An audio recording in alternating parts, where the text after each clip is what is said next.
Всем привет, меня зовут Богдан. Каждый вечер я играю в Team Fortress 2 после садика. Мне очень нравится геймплей, стилистика, но больше всего мне нравятся персонажи. Настолько, что волей-неволей при более детальном рассмотрении у меня поднимается стручок.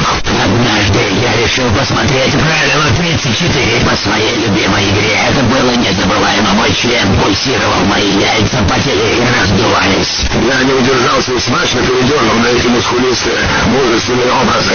После такого страстного наслаждения я решил пойти на NBA-сервер. Я тащил как батер на моторе минусов пачками. Пришло время ложиться спать.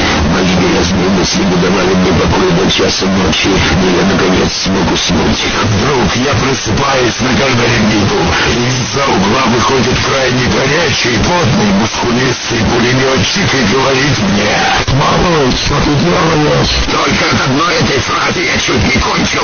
Он направился в мою сторону, попутно доставая свой огромный мясистый пулемет. Он натянул меня на него и расстрелял.